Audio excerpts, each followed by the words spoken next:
Bismillahirrahmanirrahim. Assalamualaikum warahmatullahi wabarakatuh. Alhamdulillah, wassalatu wassalamu ala rasulillah wa ala alihi wa sahbihi wasallam. Amma ba'du. Kami ucapkan marhaban bikum, selamat datang kepada kalian para santri kelas 7 SMP IT Abu Hurairah Mataram. Semoga Allah Subhanahu wa taala berikan kita selalu kesempatan dan kesehatan untuk menuntut ilmu, yaitu ilmu yang di dalamnya atau ilmu-ilmu yang di dalam Al-Quran maupun hadis Nabi Sallallahu Alaihi Wasallam.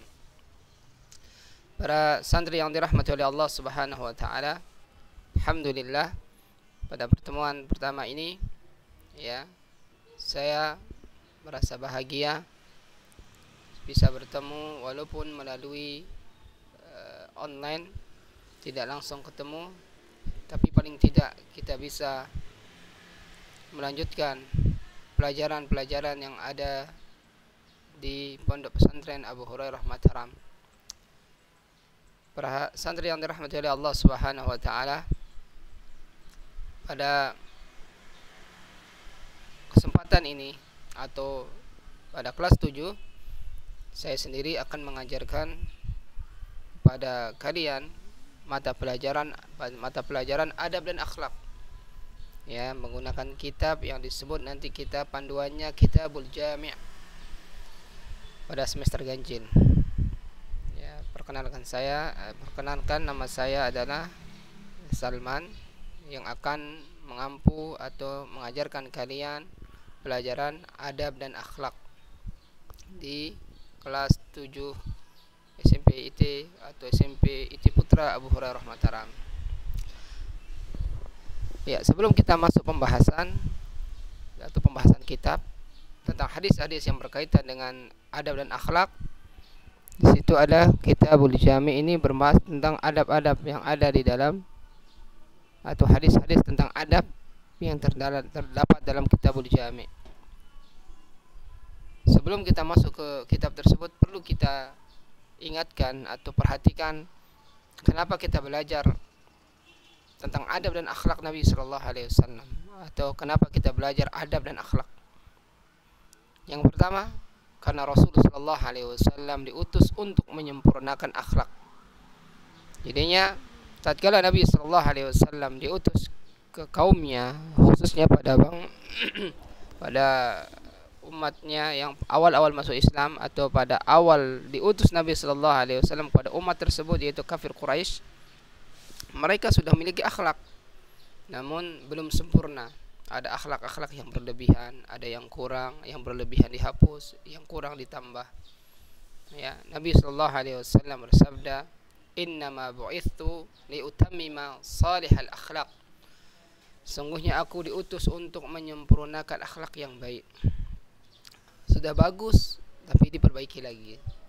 Orang-orang terdahulu pada zaman Nabi Sallallahu Alaihi Wasallam, mereka belum masuk Islam sudah memiliki akhlak, menyambut tamu, berbuat baik kepada kedua orang tua, ya, bagaimana menjaga amanah, jujur, itu akhlak-akhlak yang mereka sebelum mereka masuk Islam sudah diberikan perangai tentang akhlak yang baik oleh Allah Subhanahu wa taala sebagian umat terdahulu.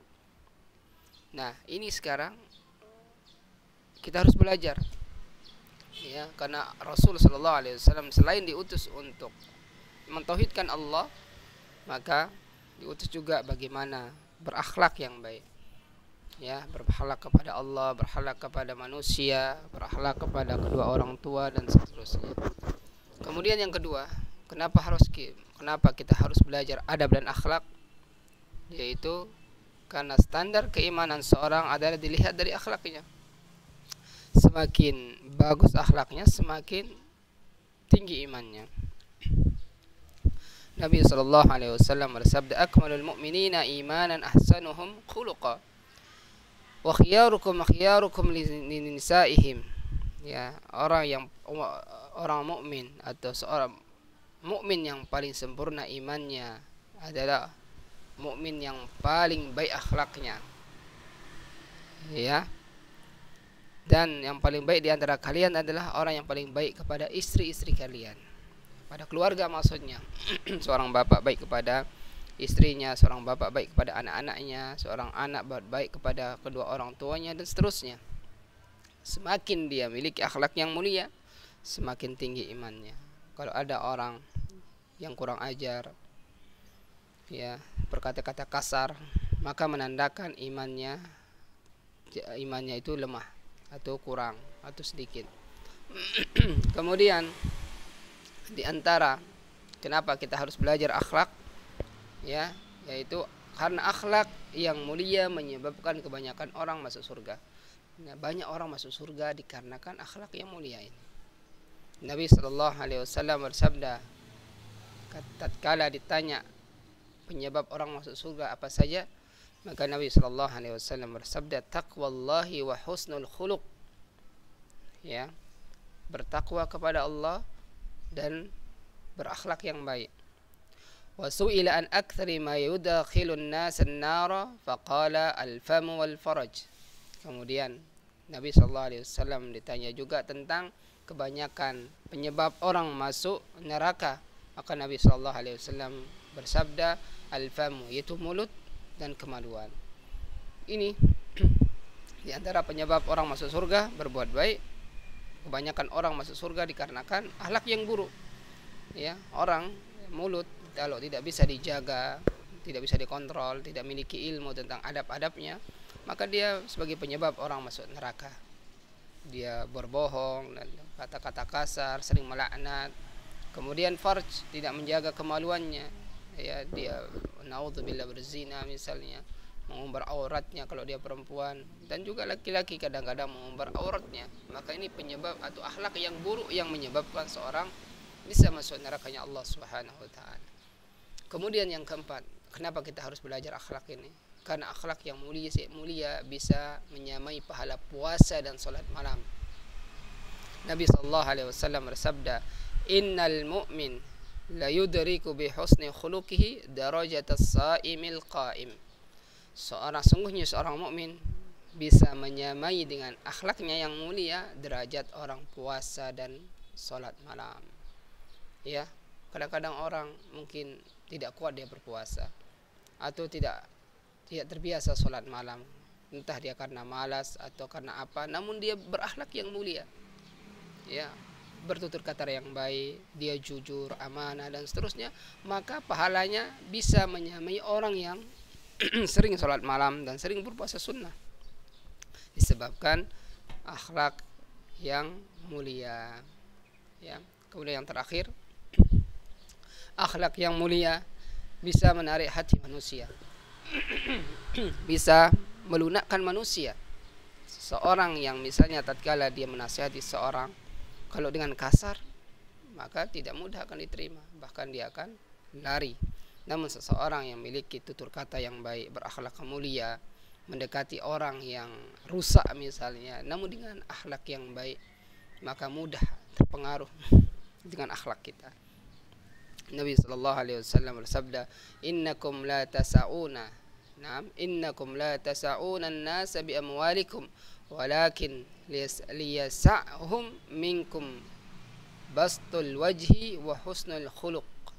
Nabi sallallahu alaihi wasallam bersabda, sesungguhnya kalian tidak bisa menarik hati manusia bi amwalikum dengan harta kalian, walakin akan tetapi, ya, dengan apa? Dengan kalian menarik hati mereka dengan wajah yang berseri-seri, ya, atau dengan akhlak yang mulia. Aja dengan akhlak, dengan baik kita dekati mereka. Ini diantara keutamaan kenapa harus kita belajar akhlak dan adab ini. Sebenarnya masih banyak lagi kenapa kita harus belajar adab dan akhlak. Di antaranya juga beradab dan akhlak ini, ya, bisa mengumpulkan pahala yang banyak kalau kita berakhlak. Karena setiap kita berakhlak karena Allah Subhanahu wa taala berbicara, karena kita lebih banyak berinteraksi dengan manusia daripada kita langsung berinteraksi kepada Allah. Kita berapa menit kita salat, berapa menit kita berzikir, selebihnya gitu kita ketemu, ya, orang tua, saudara, teman, Kalau kita bertemu kepada manusia dengan akhlak yang baik, maka semuanya itu pahala. Oleh karena itu, di antara keutamanya juga yang kita tidak sebutkan di sini, akhlak yang baik bisa menyamai ibadah-ibadah yang lain dari segi pahalanya. Wallahu taala alam. Semoga bermanfaat ya. Insyaallah kita bisa ketemu nanti, atau kita akan ada Google Meet, ketemu langsung melalui online. Semoga bermanfaat. Subhanakallahumma bihamdika asyhadu an la ilaha illa anta astaghfiruka wa atubu ilaik.